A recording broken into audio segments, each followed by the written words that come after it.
Good. వృషభం వారికి కనుక చూసుకున్నట్లయితే మీకు ఓపికే మీకు చాలా పెద్ద బలం చెప్పాలంటే. అయితే ఇప్పుడు మీ జీవితంలో మీరు ఒక 5 పాయింట్లు మేజర్ గా ఉండేటువంటి 5 విషయాలు మనం ఈరోజు చర్చించుకుందాం. వృషభ లగ్నంలో మీరు జన్మించారు లేదా వృషభ రాశిలో జన్మించారు అనుకుంటే వివాహం అవ్వట్లేదు, లేదా ధన పరంగా ఇబ్బంది వస్తుంది, లేనట్లయితే కెరియర్ పరంగా గ్రోత్ లేదు, అప్పులు పాలైపోతున్నాం, లైఫ్ లో అనేకంగా ఆకస్మిక సంఘటనలు జరుగుతాయి. ఇవి అసలు దేని వల్ల జరుగుతాయి? ఒకటి, ధనపరంగా మీకు ఎదుగుదల లేదు అంటే మీ మెర్క్యూరీ అంటే మీ బుధుడిని స్ట్రాంగ్ చేసుకోవాలి. బుధ గ్రహం దగ్గర దీపారాధన చేస్తూ ఉండండి, లేదా విష్ణు సహస్రనామాలు వినండి. సహజంగా మీకు ధనం అనేటువంటిది సంతానం కలిగిన తర్వాత నుంచి వృషభ లగ్నం వారికి యాక్టివ్ అవుతుంది. But it's depend on your mercury. బుధుడు అంటే పంచమాధిపతి, ధనాధిపతి ఎలా ఉన్నాడు అనే దాన్ని బట్టి చూసుకోవాలి. అదే విధంగా వివాహం అవ్వట్లేదు. సర్వసాధారణంగా వృషభం వారికి ఏంటంటే వృషభానికి లగ్నాధిపతి శుక్రుడు, సప్తమాధిపతి కుజుడు అవుతున్నాడు కాబట్టి ఇద్దరి నుంచి అట్రాక్షన్స్ బాగానే ఉంటాయి. కానీ ఎప్పుడైతే మీ జన్మజాతకంలో శుక్ర కుజులకి పర్సనల్ చార్ట్ లో కనుక కేతు సంబంధాలు వచ్చాయి, అప్పుడు ఇబ్బంది వస్తూ ఉంటుంది. లేదా పాపగ్రహ సంబంధం కలిసి వచ్చింది మూడికి, అప్పుడు ఏం చేయాలి? ఏ గ్రహం ద్వారా వచ్చిందో చూసుకోవాలి. దూరపు సంబంధాలు అయితే కొంచెం తొందరగా అవుతూ ఉంటాయి. మరియు సుబ్రహ్మణ్య స్వామి ఆరాధన చేయడము, కుజగ్రహం దగ్గర దీపారాధన చేస్తే కుజుడు బలపడతాడు. అదేవిధంగా గురుశాపం అనేటువంటి జనరల్ గా ఉంటుంది వృషభం వారికి. అంటే మీకు ఆల్ ఆఫ్ సడన్ ఇన్సిడెంట్ జరుగుతున్నాయంటే పాస్ట్ లైఫ్ లో గురుశాపం ఉంది, మళ్ళీ ఈ లైఫ్ లో కూడా అదే తప్పును మనం చేస్తున్నట్లయితే అంటే గురుశాపం ఎలా వస్తుంది? దేవతా స్పిరిచువల్ మార్గాల్లో ఉండేటువంటి వారికి, ఆధ్యాత్మిక మార్గాల్లో ఉండేటువంటి నిందించడం, ఆ పూజ చేసేవాళ్ళే ఏమొస్తుంది అంటాం, ఇట్లాంటివన్నీ గురుశాపానికి గురవుతూ ఉంటాయి. కాబట్టి అటువంటివి చేయకూడదు, పెట్టుకోండి. ఇంకా మీరు గోవులకి అరటికాయలు తినిపించడం, శనగలు దానంగా ఇవ్వడం ద్వారా అది క్లియర్ అవుతుంది. ఇక మీకు లైఫ్ లో ఎక్కువ అప్పులు పాలవుతున్నాయన్నా కూడా జూపిటర్ ప్రభావం ఉంటుంది వృషభం వారికి, లేదా వీనస్ పాడవుతాడు. అది సెట్ చేసుకోవాలి. ఓం అపర్ణాయ నమః అనే మంత్రం కూడా మీకు అప్పుల నుంచి బయటపడేస్తుంది, పెట్టుకోండి. ఇక మీరు నిత్యము చేయవలసిన దేవతారాధన కూడా చూసుకున్నట్లయితే విష్ణు సహస్రనామాలు ఎంత మీరు చేస్తూ ఉంటారు, ఫైనాన్షియల్ గా అంత గ్రోత్ పెరుగుతుంది. విష్ణు సహస్రనామాలు, తర్వాత లక్ష్మీ అష్టోత్తరం, ఇది చేయండి. అలాగే మరొక విషయం ఏంటంటే మీ లగ్నాధిపతి శుక్రుడు అవుతున్నాడు కాబట్టి రాబోయే 1 month కొంచెం నీచంలోకి వెళ్ళబోతున్నాడు. కాబట్టి ఆ 1 month ఆగస్టు మొత్తం కూడా మీరు ఏదైనా నిర్ణయాలు తీసుకునేటప్పుడు కాస్త జాగ్రత్తగా ఉండండి. ఇప్పుడు మనం చెప్పుకున్న అంశాలు ఏవైతే ఉన్నాయో, ఎవరికైతే యాక్సిడెంట్ అనుకున్నామో, లేకపోతే షేర్ మార్కెట్ లో లాస్ అనుకో, ఇవన్నీ అసలు ఎప్పుడు జరుగుతాయి లైఫ్ లో చూసుకున్నట్లయితే ఎప్పుడు కూడా దానికి సంబంధించిన దశ రావాలి. అంటే షేర్ మార్కెట్ పంచమం 5 to 8 11 కాంబినేషన్, ఆ 5 to 8 11 కాంబినేషన్ పాడైనటువంటి మహాదశ రావాలి. ఆ దశలు రాకుండా మీకు ఏమి ఇబ్బంది ఉండదు, గుర్తుపెట్టుకోండి. అదేవిధంగా యాక్సిడెంట్ అనుకున్నాం, యాక్సిడెంట్స్ అనుకుంటే 4 and 8 కాంబినేషన్ పాడైనటువంటి మహాదశ రావాలి. అలా కాకుండా బాగున్న దశ అనుకోండి 4 and 8 కాంబినేషన్ లో, అప్పుడు ఆస్తులు కలిసి వస్తాయి ఆకస్మికంగా. అది తండ్రి ఆస్తి కావచ్చు, ఒక్కోసారి తాతగారి ఆస్తి కావచ్చు, సొంతంగా సంపాదించుకోవడం అంటే థర్డ్ హౌస్ రిలేటెడ్ ఉంటారు. ఎంతసేపు 4-8 వచ్చిందాక అమ్మో నాకు యాక్సిడెంట్ అయిపోతుంది భయపడ్డాం కాదు, అది ఒక్కొక్కసారి ఆస్తిని కూడా ఇస్తుంది. రీసెర్చెస్ అంటే ఒక్కొక్కసారి మనం ఏదైనా ఎడ్యుకేషన్ రిలేటెడ్ సంబంధించిన దాంట్లో మనం చేసేటువంటి దాంట్లో పిహెచ్డీలు అవి చేస్తుంటాం, అటువంటి వాటిల్లో ధనయోగాన్ని ఇస్తూ ఉంటుంది. అదేవిధంగా వివాహం అవ్వట్లేదు, వివాహం అవ్వాలి అంటే సప్తమాన్ని యాక్టివ్ చేసే మహాదశ వస్తుందా లేదా?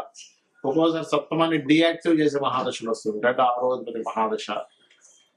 ఓకే, అదేవిధంగా 12వ అధిపతి మహాదశ, లేకపోతే 9వ అధిపతి మహాదశలు, ఇవన్నీ కూడా సప్తమాన్ని డీయాక్టివేట్ చేస్తూ ఉంటాయి. అప్పుడు అది ఏమవుతుంటుంది, మనం ఎంత ప్రయత్నం చేస్తున్నా అది ముందుకు కదలదు. అప్పుడు ఓకే, ఈ గ్రహాల వల్ల వస్తుంది కాబట్టి ఈ గ్రహాలకు దానం, ఒక్కొక్క గ్రహానికి పర్టికులర్ గా మనకి శాస్త్రాల్లో ఒక దానం చెప్పారు. ఇప్పుడు రవి పాడయ్యాడు, గోధుమలు దానంగా ఇస్తూ ఉండాలి. ఆదివారం నాడు ఆరెంజ్ కలర్ వస్త్రంతో సహా కేజీంపావు, ఏ దానమైనా కేజీంపావు పెట్టుకోండి. చంద్రుడు అనుకోండి బియ్యము, తెలుపు రంగు వస్త్రం, blouse piece, okay blouse piece లేదా షర్ట్ పీస్ ఇస్తారు, ప్యాంట్ పీస్ ఇస్తారు, మీ ఇష్టం. కుజుడు అనుకోండి కందులు, రెడ్ కలర్ క్లాత్. బుధుడు అనుకోండి పెసలు, గ్రీన్ కలర్ క్లాత్.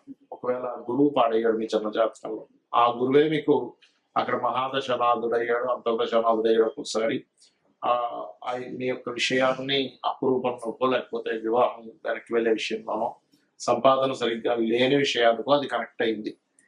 అప్పుడు శనగలు దానంగా ఇవ్వాలి ఎల్లో కలర్.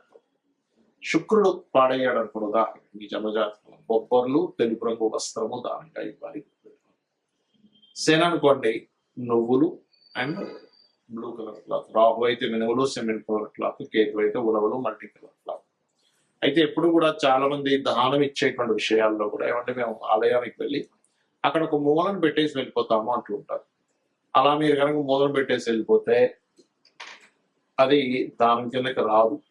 మీరు మీ అకౌంట్ లో ధనం పడాలనుకుని ఏం చేస్తారు, మీరు చక్కగా బ్యాంక్కి వెళ్ళి డబ్బులు తీసుకెళ్ళి లేకపోతే చెక్ తీసుకెళ్ళి మీ అకౌంట్ నెంబర్ ఏంటి, మీ పేరేంటి, ఏ ఏ బ్యాంక్ లో వాళ్ళకి వేయాలి ఈ అకౌంట్, లేదా మీ అకౌంట్ లోనే వేయాలి అనేటువంటి అనేకమైనటువంటి విషయాలు మీరు వాళ్ళకి చెప్పి వాళ్ళ దగ్గర ఒక స్టాండ్ ఇచ్చుకొని రసీదు తీసుకొని వస్తారు. అంటే ఏమిటి, మీరు పర్టికులర్ గా మీ గోత్రము నామము ఏ పర్పస్ అనేటువంటిది కూడా దానం ఇచ్చేటువంటి ఎవరికైతే ఇస్తున్నారో వాళ్ళకి మీరు చెప్పాలి. అప్పుడే అది వాళ్ళ సంకల్పం చదువుతున్నప్పుడు ఆ దానానికి వాల్యూ ఉంటుంది.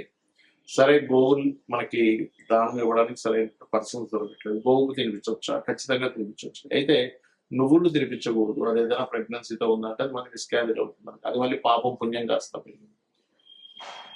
రవికి సంబంధించిన వాటిలో గోధుమ రవ్వ తినిపించవచ్చు, చంద్రుడైతే బియ్యం పిండి తినిపించవచ్చు, కుజుడైతే క్యారెట్స్ తినిపించవచ్చు, గురువు అయితే అరటికాయలు తినిపించవచ్చు, బుధుడైతే ఆకుకూరలు తినిపించవచ్చు. అందులో గోంగూర తినిపిస్తే గోవుకి చాలా చక్కటి స్ట్రెంత్ వస్తుంది.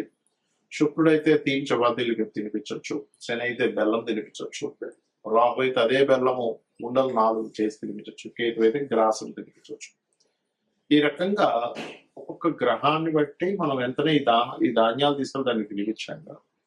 అదే విధంగా ఎప్పుడు కూడా గుర్తుపెట్టుకోండి, చాలా మంది వాళ్ళ లైఫ్ లో ఏదైనా ఇన్సిడెంట్స్ నెగిటివ్ గా వెళ్తున్నాయంటే వెంటనే వాళ్ళు చూసుకునేది ఏంటంటే ఏనాడ్స్ అని, అర్ధాష్టమి అని, అష్టమి. దీనివల్ల మొత్తం లైఫ్ పాడైపోతుంది అనుకుంటారు. అసలు అది కానీ కాదు.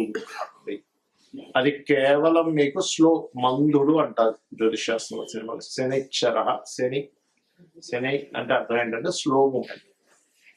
మనకి ఏదైనా సరే ఒక స్లో అవుతున్నప్పుడే మన లైఫ్ లో మనం సరిగ్గా ఆలోచించుకుని మనం ఎక్కడ రాంగ్ స్టెప్స్ వేస్తున్నాము, ఎక్కడ రైట్ స్టెప్ వేస్తున్నాం అనే విషయాన్ని మనం పూర్తిగా అర్థం చేసుకోగలుగుతాం. అలాగే మరొక విషయం ఏంటంటే ఇక్కడ గమనించినట్లయితే ఈ యొక్క కాలసర్ప యోగాలు కూడా మీ జాతకంలో నేను ఇప్పటికీ చాలాసార్లు ఎక్స్ప్లెయిన్ చేశాను. 180 మంది దేశ నాయకుల మంది కాలసర్ప దోషము, మరి వాళ్ళందరూ ప్రెసిడెంట్. ఒక్కసారి ఆలోచించండి, ఏదో మూఢత్వంలో కాలసర్ప యోగం ఉంది, నాకేమీ కలిసి రాదు, నా జీవితం ఇంతే, నాకేం చేసినా కలిసి రాదు, మూఢత్వం ఉండకండి. జ్యోతిష్ శాస్త్రం అంటే మనకు వెలుగునిచ్చేది, అసలు మీకు రూట్ ఎటుందని చెప్పేది. అంతేగా నీకు ఎందుకు పనికిరావు, ఎందుకు పనికిరావు అని చెప్పడానికి జ్యోతిష్ శాస్త్రం అవసరం లేదు. కాబట్టి ఎలాంటి కాలసర్ప యోగం విషయంలో పెద్ద సీరియస్ గా తీసుకోకండి. అది పెద్ద ఏమి కాదు. మీ పర్సనల్ చార్ట్ లో ఉండే మీ మహాదశలు, అంతర్దశలు, ఇప్పుడు మనం చెప్పుకున్నాం 5 అంశాలు. ఒకటేంటి, మీకు వివాహం అవ్వాలన్నా, ధనం కలగాలన్నా, లేకపోతే ఏంటి ఆ పర్టికులర్ గ్రహాన్ని అది యోగ్యవంతంగా మారాలి. అది కంబస్ట్ అయి ఉంటుంది, ఒక్కోసారి అస్తంగత దోషంలో ఉంటుంది, లేకపోతే పాపకత్తిలో ఉంటుంది. అలాంటప్పుడు మీకు వివాహం అవ్వకపోవడమో, ధనం రాకపోవడమో, లేకపోతే మీరు అనుకున్నటువంటి స్టేజ్కి కెరియర్ లో వెళ్ళలేకపోవడమో, ఆకస్మిక సంఘటనలు జరగడమో, అప్పులు పాలవడమో జరుగుతుంది. సో ఇది ఈ రకంగా చేయండి. ప్లస్ మీరు ఫైనాన్షియల్ గా ఎంతున్నా కొంతమంది హ్యాపీనెస్ ఉండదు. అలాంటి వారు ఓం ఇంద్రగోప పరిక్షిప్త స్మరతూనా భజంగికాయ నమః అనే నామస్మరణ చేయండి, ఖచ్చితంగా బాగుంటుంది. అలా కాదండి నాకు అన్ని విధాలా నాకు కావాలంటే టోటల్ లలితా సహస్రనామాలు రోజు చేయండి. రోజు గనక నిత్యము లలితా సహస్రనామాన్ని ఎవరైతే శ్రవణము పఠనము చేస్తారో ఖచ్చితంగా వారికి ఎటువంటి ఇబ్బందులు ఉన్నా కొన్ని జన్మ పాప ఫలితాలను తొలగిస్తుంది అమ్మవారు. అందులో ఒక్క నామం చాలా, మన ఎన్నో జన్మల పాపాలను తొలగించి ఇంకెవరైనా మిగులు ఉన్నాయా అని అడుగుతుందట. కాబట్టి ఇలా చేయండి, అన్ని విధాలా మీకు బాగుంటుంది.